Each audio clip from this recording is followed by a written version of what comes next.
This is CBC Nova Scotia News. Fatalities at sea. Crew members of a capsized fishing boat are confirmed dead. Tariff uncertainty. Nova Scotia businesses scramble to adapt as the threat of U.S. tariffs continue to loom. And reaching green heights. This university resident earns a top solar honor. Some sunshine in the mix for Saturday, but watching a system that will move in with some snow for Sunday. Your full forecast is coming up. Good evening. 2 crew members of a fishing vessel that capsized near Halifax have died. The Fortune Pride sent up an emergency beacon from off the coast of Sambro last night. The CBC's Nicholas Sagan has the latest. It has now been confirmed that 2 of the 4 fishers aboard the Fortune Pride have died. The boat is owned by Chester Basin Seafoods. Its owner confirmed to the Canadian press that the captain and the deckhand did not survive. He also said the other 2 crew on board have been released from hospital. First indications that we had was this incident took place very quickly. Thursday night around 10 p.m., the Fortune Pride sent out an emergency beacon from about 20 kilometers off the coast of Sambro. 2 Coast Guard vessels, a Cormorant helicopter, and a Hercules aircraft responded, arriving around 11:20 to find the boat had completely sunk. The weather conditions were quite severe. At one point, the wind was recorded around 35 to 40 knots of wind, and the seas were 3 to 4 meters. It made searching very difficult. The fog was very heavy. 3 of the crew members were found in the water in their survival suits almost immediately. Marshall says they were all hypothermic, 2 conscious and in shock, the other unconscious. It wasn't until Friday morning that the 4th crew member was found unresponsive under a capsized lifeboat, according to Marshall. They were able to get the life raft off. They were unable to get into, all of them were unable to get into the life raft because of the sea condition and the state of the weather. Marshall says it's still not clear what happened to make the Fortune Pride capsize and sink. The Transportation Safety Board says it's deploying a team of investigators to gather information on the accident. Nicholas Sagan, CBC News, Sambro, Nova Scotia. A Halifax area woman made a brief court appearance today on more than 178 fraud-related charges. Police say she has several aliases, but her name appeared on the docket as Alyssa McGilvery. The court appearance was supposed to be for a bail hearing. The Crown was opposed to her release and introduced evidence of her alleged crimes. That evidence is covered by a publication ban. But when the man who agreed to act as McGilvery's surety heard the evidence, he withdrew his offer to supervise her. Without getting into the specifics, there's a number of victims and a large number of false or fraudulent documents that are alleged to have been used over a number of years to gain monetarily by this accused. McGilvery has agreed to stay in jail until her next court appearance in March.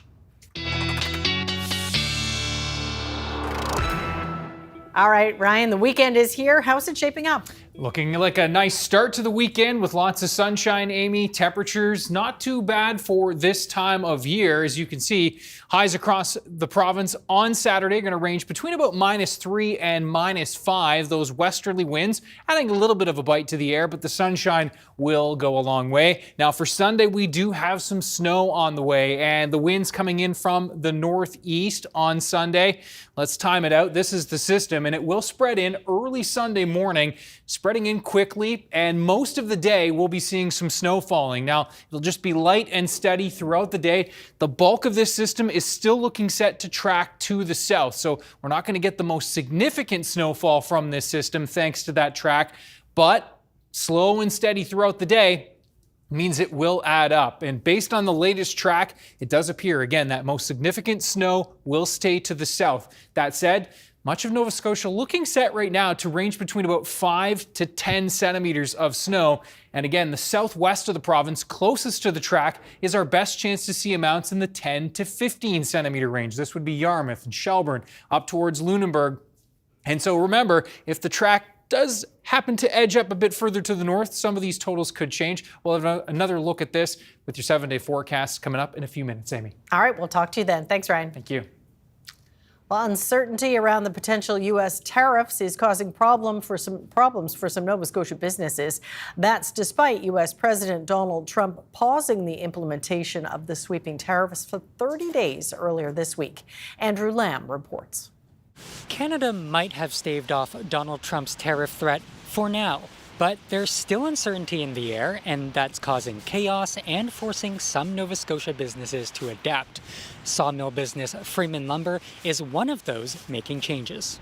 And we're not the only ones. Other yards, reloads, did all kinds of, took all kinds of extra business measures, asked customers to take lumber early and pay for it later dates, and did all kinds of things to try and avoid the tariff if it was going to come. More than half of what the company produces is exported to the U.S. Zwicker says a significant portion of its American customers can't afford to pay the tariff.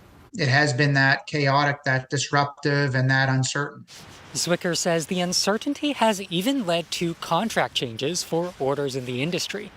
A lot of them now have tariff clauses where if it goes above a certain range, then the customer, the party on either end, has the right to cancel the order or not deliver the product.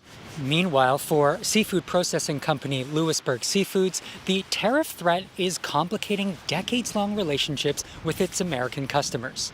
And they're just as concerned as we are, and in many ways, it's just as confused as we are. And they really are quite shaken about the instability that we have. Now, with the potential tariffs, those clients, like many of their Canadian counterparts, are reevaluating how they do business. McLean says all of this makes it harder to plan and forecast for the future. We've also seen, concerns of customers that, are changing their patterns of purchasing because of the instability, the uncertainty. Lewisburg Seafoods isn't waiting around to see what happens. It currently has a team in Europe looking at ways it can diversify its customer base. But McLean says that will take time. Andrew Lamb, CBC News, Halifax. Prime Minister Justin Trudeau issued a stark warning today during a Canada-U.S. economic summit in Toronto. He said Donald Trump is not joking when he says he wants Canada to become the 51st American state and suggests it's because the U.S. president wants access to our country's critical minerals and other valuable resources. CBC News captured part of the comment on a microphone that was left on after journalists had left the event. Mr. Trump has it in mind that one of the easiest ways of doing that is absorbing our country. And it is a real thing. In my conversation with him, Trudeau was addressing more than 100 business, labor, and political leaders gathered to talk about Trump's tariff threats, the prospect of more difficult relations with the U.S., and how to improve trade within Canada. Anita Anand was among several federal cabinet ministers at the event, and she declared that there will be, quote, no messing with the 49th parallel, period. Canada's Foreign Affairs Minister Melanie Joly was in Halifax today to address the Halifax Chamber of Commerce. The minister says there is a reason Trump has linked his call for tariffs on Canadian goods to the fentanyl crisis and border security. Why is President Trump using that as, how can I say, an argument to use his executive power? Is he has under a specific legislation, he needs to show that there is a national security crisis to be able to basically have the power to impose tariffs rather than Congress having that power. So that's why the question of public safety and the border plan for us is fundamental. Joly says Canada is now moving forward to implement the $1.3 billion border plan it announced back in December. StatsCan has released January's job numbers, and they've outpaced expectations. Canada's economy added 76,000 jobs, 3 times what many analysts were predicting. Almost half of the job gains were in manufacturing. StatsCan emphasized that sector would be especially vulnerable to a U.S. tariff onslaught. Overall, the unemployment rate inched down 0.1 percentage point. Hardest hit in the past month was the public sector, where over 8,000 jobs were lost. The Nova Scotia government is putting the construction of a new Cape Breton seniors home on hold. And that has those in charge of the facility feeling frustrated. The CBC's Kyle Moore reports. You've got 2 residents living in this room. This 140-square-foot room is too small for the residents living here. Frank Howell says regulation size calls for 190 square feet per person. The bathroom attached to the room is even smaller. You've got these wheelchairs that can't get in. So you've got a resident in a room. You've got 2 residents in a room with a bathroom that they can't get into because they're in wheelchairs. You know, that's not what our senior citizens deserve. They deserve much better. A study found more than 20 existing features that did not meet the province's standards. The 58-year-old McGillivray guest home in Sydney was due to be replaced more than 3 years ago. Funding was approved and the project was tendered. But Howell says last month government put construction on pause for up to 2 years. To be told that, no, you may have to wait another 2 years before you start construction, which means basically 5 years before you get into a new building. You know, that's simply not acceptable. In an email, the province says it is committed to replacing the McGillivray guest home, but it says there is too much construction right now in Cape Breton, and the pause is needed to wait for the market to stabilize. Other projects are starting. It's the government that sets the priorities of what they're going to do. The government made a commitment to us to build a new home to replace the R.C. McGillivray guest home. They made that commitment, and now they're backing off on that commitment. The current building has 82 long-term care beds, and the new one will hold 97. Howell says the delay sends the wrong message to the residents and their families. That they're not cared for, that the government doesn't care for them. Other areas, homes are being built. Why not here? Why are we being penalized? Why are we being delayed for up to 2 years? The province later told CBC that the reason for the delay was they only received 1 bid for the project, which would have been significantly over budget, and so the government did not accept the bid. Kyle Moore, CBC News, Sydney. Well, did you know that Nova Scotia is home to the tallest solar integrated building in North America? Well, after recently undergoing a retrofit, St. Mary's University's Loyola Residence Building was honored with that title. Molly McNaughton has that story. Built over 50 years ago, the Loyola Residence Building at St. Mary's University was facing structural issues. Instead of replacing the worn-out concrete, SMU took a sustainability approach to the 22-story tower. The project began in 2023, replacing concrete with 600 exterior solar panels built directly into the south-facing wall, making the residence the tallest solar integrated building in North America. I think it was really cool that the school saw an opportunity to leap into the future and jumped on it. I think that says a lot about the attitude of St. Mary's as a whole. The $6 million retrofit produces 100,000 kilowatts yearly of clean energy, the equivalent of powering almost 215 refrigerators per year. All the energy gets consumed by the university and in turn reduces the power bill. We have a monitor here that explains exactly on a day-by-day basis how much electricity is being produced, how many tons of carbon, and then it kind of gives you equivalents. So how many tons of carbon, how many smartphone charges would that mean? How many equivalent kilometers of driving of a car would that be? In December, the installation won a Clean 50 Top Project Award in recognition for its contribution to sustainable innovation. The installation also received the 2024 Lieutenant Governor's Award for Excellence in Engineering. Gillis says universities across North America have been reaching out with an interest in learning about the project, and some SMU departments have incorporated the project into their class material. We do have some power outages, and we're just we don't know what to do, but then this is really nice to have as a backup plan, and we hope that other universities, other businesses can get inspired to be able to do something like this and help the climate for the better. Gillis says more solar installations at SMU are in the works. Molly McNaughton, CBC News, Halifax. There's a pretty peek at St. Croix. Ryan is up next with his full weather forecast. We will see you after the break.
Yeah, so it sounds like the weekend weather's a bit of a two-parter. Yeah, that's right. The first parter is looking brighter, Right. and Saturday actually looks like a pretty solid day. Sunday we do have some snow on the way. Now this isn't something to be overly concerned about, but if you are going to be traveling on Sunday, slow and steady snow throughout the day, and so slow and steady on the roads if you are going to be moving around. Have a look at, we'll start with our current temperatures, and you can see we're right around the freezing mark, and we've been slowly falling from our earlier highs of the 3, 4, 5 degree temperatures earlier in the day. But that cooler air is being ushered in, no doubt, from west to northwest flow. You can see sustained winds 20 to 30, even 40 to 50 in through Digby and Yarmouth right now along the coast. And that's where we're seeing some gusts in the 50 to 60 kilometer per hour range, even back towards Greenwood in through the valley coming in. Those winds coming in off the Bay of Fundy are a little on the brisk side and breezy. Now, we've been seeing some of those showers mixing to flurries as those temperatures have fallen. Now, the bulk of the activity here has now pushed eastward, and you can see that is starting to roll south of Cape Breton now. Couple of isolated flurries still here coming in off Cobequid Bay, moving out of New Brunswick and now into northern parts of Nova Scotia. But these are, again, fairly isolated on the backside of this cold front, which is helping to move in those cooler temperatures. Now, the bigger picture, as we look at the big map here across North America, is that jet stream continues to be in a west to east flow here. So we've got systems pretty frequently here coming through every couple of days. That jet stream, though, will help to carry that next system to our south for Sunday, as we mentioned. And you can see temps off to the south are nice and toasty across the U.S. south. Now, I'll have a look at our temperatures for tonight. We're going to be dropping, for the most part, into the -4 to -8 range. Those westerly winds sustain near 20. We're going to continue to see some gusts in the 40, 50, even 60 kilometer per hour range coming in across Inverness County. That's where we'll see our strongest winds. And you can see through the hour by hour, variable clouds tonight, chance for a flurry this evening, and then wrapping up overnight for most, though the flurries will continue for Inverness County, not only overnight, but into Saturday as well. We'll continue to see the flurries blowing in there from the Gulf, and perhaps as much as a couple of centimeters. There's also an isolated risk of a flurry here in these west to northwest winds coming in for Yarmouth and Digby and the Annapolis Valley on Saturday, but it's a pretty isolated risk. Temperature highs across Cape Breton will be between -3 and -5. Eastern Shore near -3 on Saturday, -4 Antigonish, and looks like we'll be near -3 for Pictou County, -4 to 5 up into the Colchester-Cumberland area, a bit toastier down towards Cobequid Bay and into Windsor, and then you can see the metro area near -3 to -4 for most of the west as well. Westerly winds, by the way, on Saturday near 20, so that will add a little bit of a wind chill factor, likely feeling closer to -8 to -10. Now, have a look at Sunday. The winds will be from the northeast. Likely some gusts in the 30 to 40 kilometer per hour range, so a bit of blowing and drifting, especially for open and exposed areas if you are traveling. And this is, again, going to roll in on Sunday morning and just snow throughout the day. We'll see these bands of snow that are going to be wrapping in. So if you are traveling, just a heads up that this is going to be kind of an all-day event, and that's why it will start to add up, even though we are on the northern edge of this, and the most significant snow is going to be the south. I mean, this system is south of Sable, so it's a big system to the fact that it's still going to be reaching far enough to our north that we are looking at likely a widespread 5 to 10 centimeters from this as it adds up throughout the day on Sunday. And as I mentioned earlier, that southwest corner of the province from Yarmouth to Shelburne, the South Shore to Lunenburg, possibly up into the metro area, this is where we have our best chance of seeing snowfall totals in the 10 to 15 centimeter range. Should things shift a bit further north, we'll have to keep an eye on that. Still, 24 to 36 hours out here. And also note that the extreme north likely will be closer to about 2 to 5 centimeters. Quiet on Monday, quiet Tuesday, Wednesday, and then our next system is set for Thursday. That looks like a larger system as well. Still a lot of uncertainty with that one, but keep it in the back of your mind. Right, one to watch. Okay, thanks, Ryan. Thank you. Coming up, the future of Kinney Place. The hub for Nova Scotia's Black community is looking to expand.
A hub for Nova Scotia's Black community is looking to expand. I'm here at Kinney Place with property consultant Sunday Miller. Hi there. So this is the former Nova Scotia School for Colored Children. How has it changed over the past few years? Quite a transformation. Yes, the Nova Scotia Home for Colored Children has been renovated, and we have actually turned it into a business hub. And the reason we did that is because there were people who wanted to start businesses or who had organizations but could not necessarily afford the price for rent in downtown without knowing, you know, am I going to be successful? So we have a cafe, the Opus Cafe. We have a salon here. We have offices like 902 Man Up, Africadian Empowerment Academy. The MLA's office is here. The library is here. So we have created a business hub to benefit the community. But you're kind of a victim of your own success. You need to grow. Yeah, we need to grow. As a matter of fact, I even lost my office space here as well as Veronica because we gave it to others and because the community need is so great. And so we have had, you know, the AUBA. What does that stand for? The African United Baptist Association. You know, it takes a village. We've had so many community organizations, as well as the library, approach us and say, we'd like to have space in the community. And so we are working on building a second business hub, commercial business hub. Now, the first one is named after Mr. Kinney. Can you tell me about that? That's right. J.R. Kinney, he was the superintendent at the home for the Nova Scotia Home for Colored Children for 26 years. And we actually have, where he lived, the cottage is still on site. And so, yeah, it was named after him. All right, well, talk to me about these new plans. Well, they're still most definitely in process. We have gotten funding from the McConnell Foundation to do the pre-development. We have cleared space behind the Kinney Place because that's where it's going to be located. And we have at least 7 basic organizations who have approached us. HAWC, which is the Health Association of African Canadians. As I said before, the African United Baptist Association, the Association of Black Social Workers, It Takes a Village. I mean, there's so many of them. And it started because the Africadian Empowerment Academy, which helps people get their red seal and does the trades, needed more space because they've basically taken up most of the second floor. And they use the Bald Center quite frequently for their training. So they need to have their own space. People have approached us about the need for a clinic. And so we recognize, okay, let's see what we can do to provide to the community what they need. And it is one of the things that the community told us when we did the assessment. We did a needs assessment in 2018, and one of the things they indicated was affordable housing, seniors housing, long-term care, entrepreneurial enterprise opportunities. And part of that requires, okay, I need space. Well, an ambitious project. What do you think the overall cost will be, and when do you think you'll complete it? Well, it's hard to know exactly what the total cost is because we're still in the process of designing. And one of our board members who's identified, who's you know, former banker, and he looked at the plans and he says, I think you're going to have to try and see if you can shrink it a bit more because of the cost. But we know it's probably going to be around somewhere $5 or $6 million, at least. And when do you hope it'll be done? Well, we have to raise the funds first. Right. Well, what overall does this place and the expansion of this place mean to the community? Well, it really enables people who had dreams of being able to maybe become a business owner or to start an organization to actually have a space where they can try out their idea. And part of the goal of you know, Akuma Holdings is to provide opportunities for members of the Black community to, you know, get economic advancement, you know, whether it's through entrepreneurship, starting organizations, but they need the space. And so, you know, we're trying to do that and provide them, you know, to be a blessing to the community. All right. Well, best of luck going forward, and thanks for your time. Oh, thank you very much. It was wonderful talking to you. I love talking about what we do. Thank you.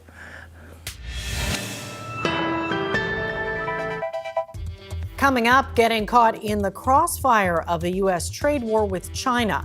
Why Donald Trump's Chinese tariffs are hurting Canadian businesses.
Welcome back. U.S. tariffs on China are taking a toll on some Canadian businesses.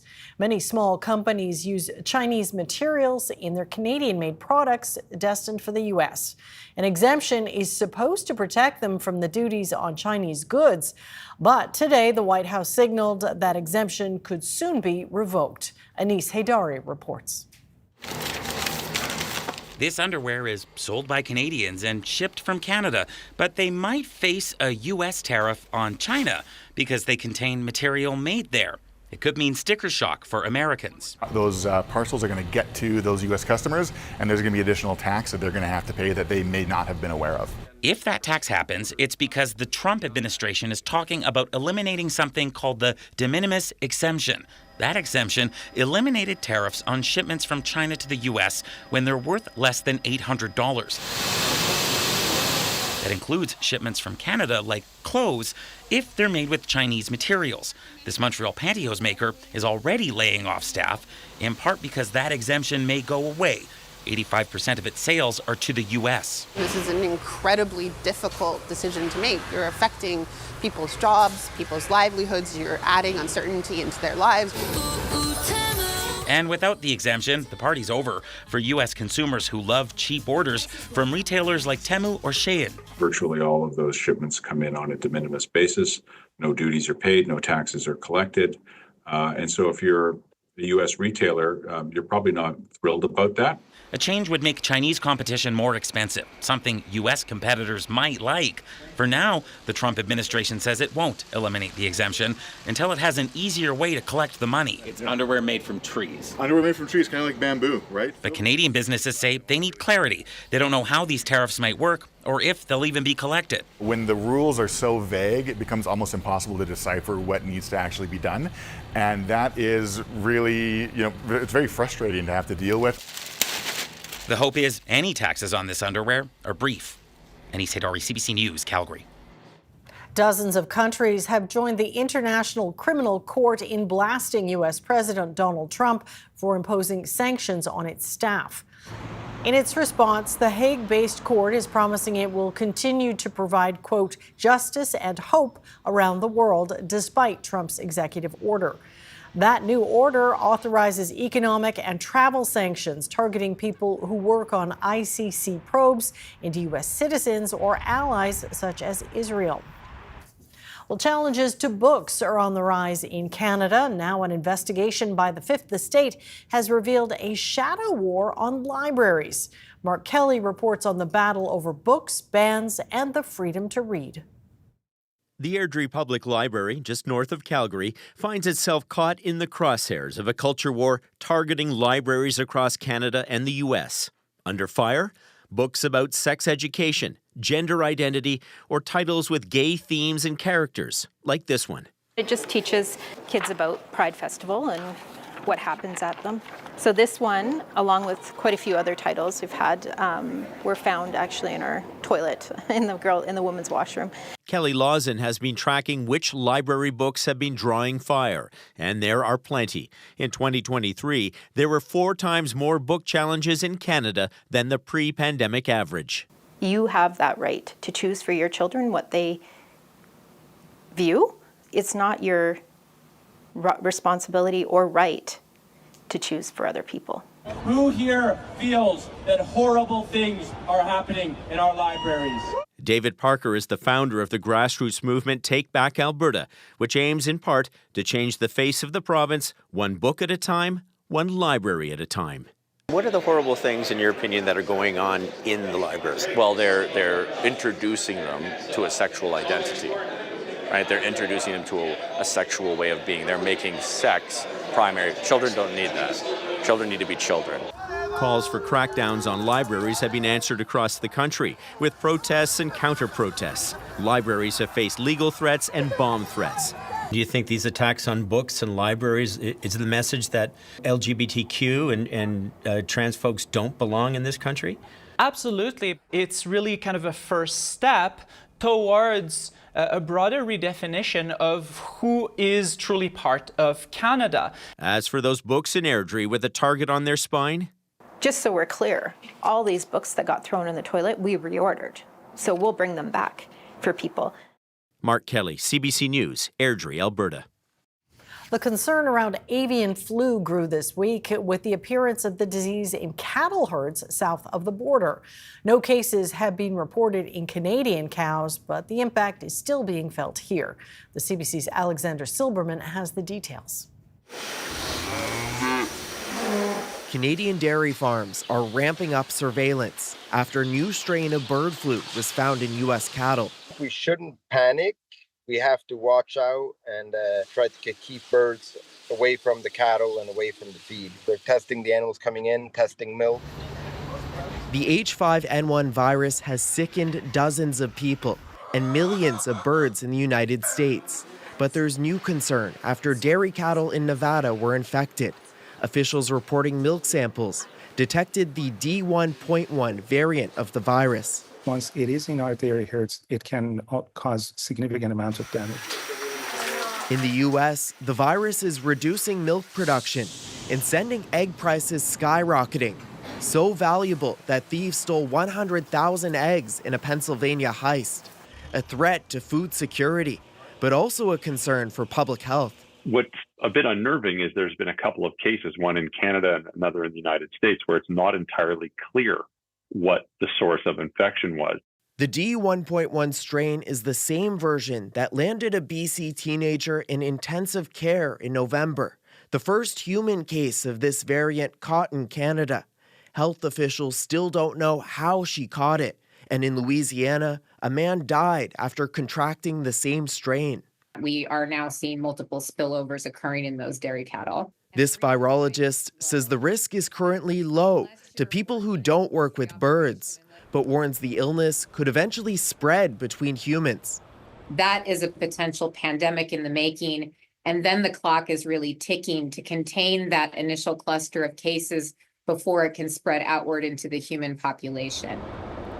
Infectious disease doctors say continuing milk testing is critical to stop any cases from spreading to humans. Alexander Silberman, CBC News, Toronto.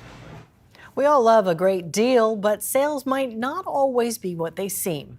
Asha Tomlinson looked into clothing retailer Old Navy, tracking prices for months in this new CBC Marketplace investigation. You just came out of Old Navy. Did you get some deals? Everything was on clearance and on sale, so I hope I got a good deal. I found a bunch of good deals, actually. Old Navy is well known for its sales. Just walk in and you see the signs everywhere. But we want to know, are they really what they seem? Or are you being tricked into thinking these are true discounts? We tested it out, ordering 10 products from Old Navy's website. And we tracked the prices for 7 months to see just how often they're on sale. Turns out, all 10 of the items we bought were on sale more than half of the time we tracked. The most dubious deal we found was this men's t-shirt, on sale the entire 7 months we checked. Oh my gosh. Yeah, that's terrible. Like, is a deal really a deal if it's on all the time? So it's not really a sale. There's also this suspect sale, a lady's shirt going for $19.99 with a countdown clock. But when time's up, the price dropped even lower to $15.99. Retailers should be fair and accurate in their representations that they make to consumers. Justin Giovanetti is a class action lawyer based in Vancouver. He's filed a suit against Old Navy. Old Navy represents that their products are being sold at a discount, but in reality, we allege that that actually is not a discount price, because that's the price at which these products are always or almost always sold. So consumers are thinking that they're purchasing products that have a lot more value than they actually do. Our objective is to advance consumer rights. Giovanetti's case hasn't been proven in court, and his class action still needs to be certified. As for Old Navy, we shared our findings with its parent company, Gap Inc. The response? No comment. Asha Tomlinson, CBC News, Toronto. For fans of football and fans of spectacle, the countdown is on to the biggest event of the year. The 59th edition of the Super Bowl goes Sunday in New Orleans. Steve Futterman has this look at the city and the game. Even if you want to, you cannot escape the Super Bowl here in New Orleans. Whether it's tall buildings or storefronts, the big game is the big story. Also very visible, law enforcement. Just 5 weeks ago, New Orleans was the scene of a New Year's Day terrorist attack. A man in a pickup truck killed 14 people. The city of New Orleans was impacted by a terrorist attack. This is Bourbon Street. Behind me is Canal Street. And in the early hours of January 1st, this is where the incident began. As you might expect, security is very tight here. You see that yellow barricade, metal barricade? That's to prevent any vehicles from driving on this portion of this street this week. They've got helicopters flying, they've got patrol boats, so I feel extremely safe. It's enjoyable down here today. Is the wound, though, still here? Does it ever go completely away, you think? In this city, it'll go away, but we'll always remember them. A makeshift memorial has been set up to honor those killed. Thousands of fans from both Philadelphia and Kansas City have made the pilgrimage.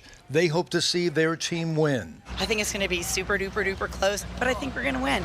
I think we're going to win. I think we're going to make history. Yeah, it make history. The Chiefs have won the last 2 Super Bowls. This year they are trying to do something no team has ever done, win 3 straight.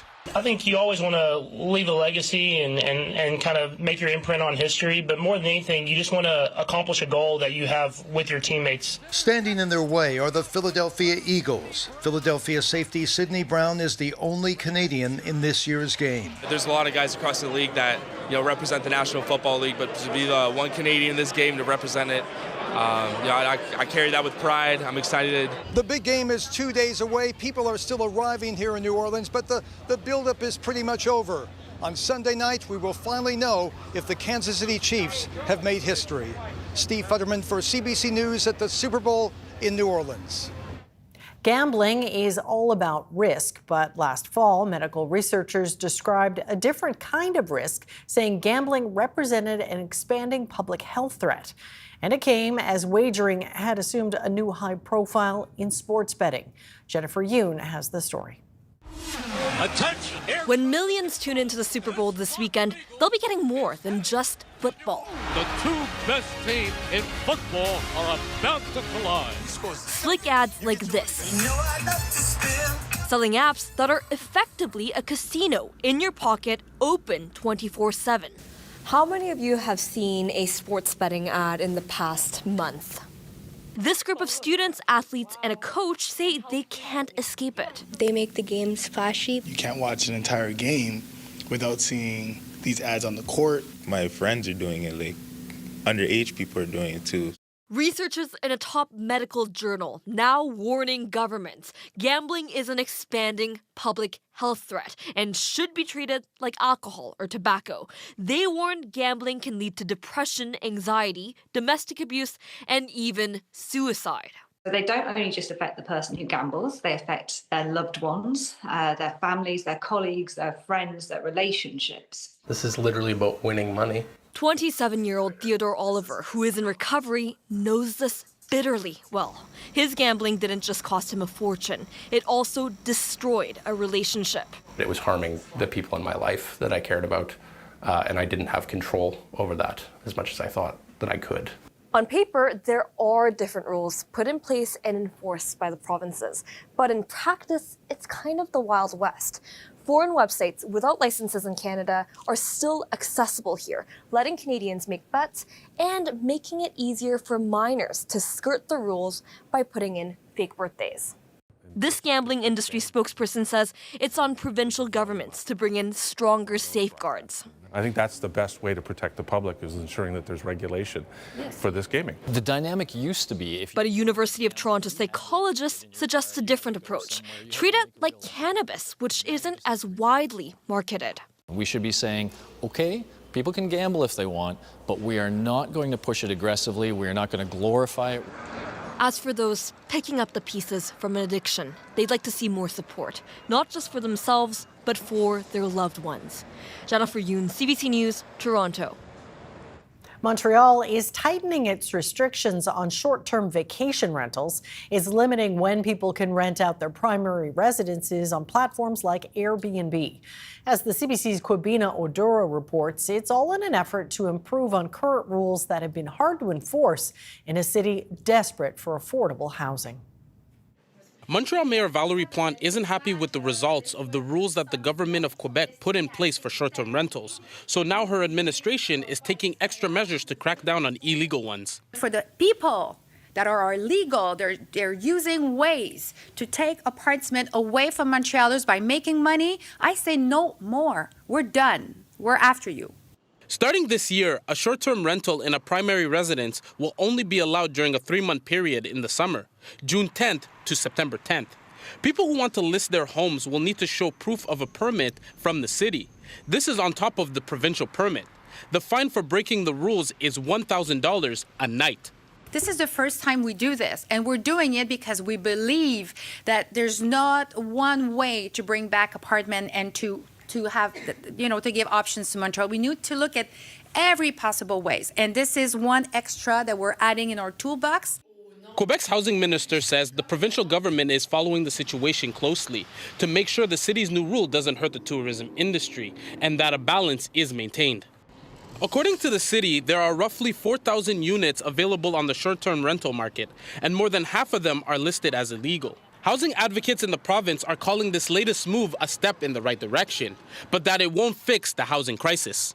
Obviously, one of the things that we could be more worried about is like at what price those apartments are going to be put back on the market. So obviously, they might not be affordable for low or modest income.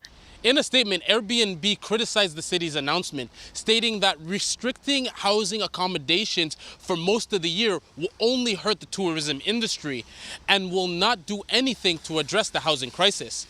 But Mayor Valerie Plante disputes that. She's hopeful that this will bring back around 2,000 housing units back into the rental market. And for those who are trying to break the rules for a second time, those fines for repeat offenders will go up to $2,000 per night. Cubino Duro, CBC News, Montreal.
This is Nova Scotia. And this is Nova Scotia on your smart TV because CBC News is now streaming local. Get local headlines, weather, and community stories, plus newscasts and live programming on your favorite connected device, all for free. It's called the CBC News Nova Scotia streaming channel. See your community on your connected TV and mobile devices. Your local news streaming channel, now available.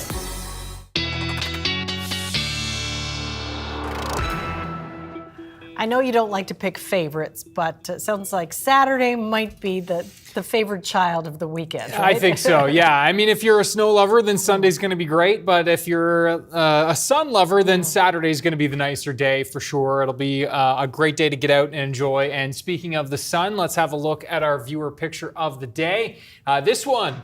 You know, a few folks have heard of this place. It's called Oak Island. Oh, yeah. I think there's something buried there, That's right? right, yes. And beautiful shot here from Mark. There's your pot of gold right there. Nice, yes. Mark, thank you so much for sharing this.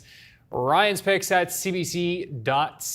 Okay, let's have a look at that weekend. So -3 to -5 across Nova Scotia on Saturday. Winds from the west near 20. We'll see winds from the northeast on Sunday, likely some gusts in the 40, maybe 50 kilometer per hour range. So some blowing and drifting will be a factor with this snow coming in. And there's the storm, which will be, for the most part, tracking to our south. It'll be a bigger storm for the northeast U.S. than it will be for us. Again, we're on the northern edge of this. It's also going to be a very big storm for Newfoundland with snow and blowing snow there.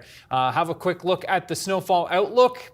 And again, not much change in this over the last 24 hours, so that gives me some confidence that the forecast models are onto the right track with this. A widespread 5 to 10 centimeters for Nova Scotia, 10 to 15 centimeters in through the south and west. We'll clear out for Monday, Tuesday, Wednesday looking quiet with our next system threatening for Thursday. Okay.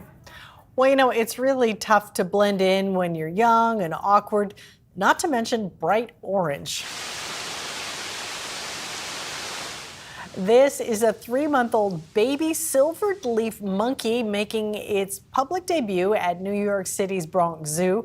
This species is found in the wilds of Indonesia, Malaysia, and Brunei. Their diet is mostly leaves, and over the next few months, the infant's coat will gradually change to silvery gray, and even its face will turn darker over that time. Awfully cute in the meantime, yeah, though, very. huh? All right, well, that's it for us tonight. Thanks for watching, and we'll see you next time. Good night.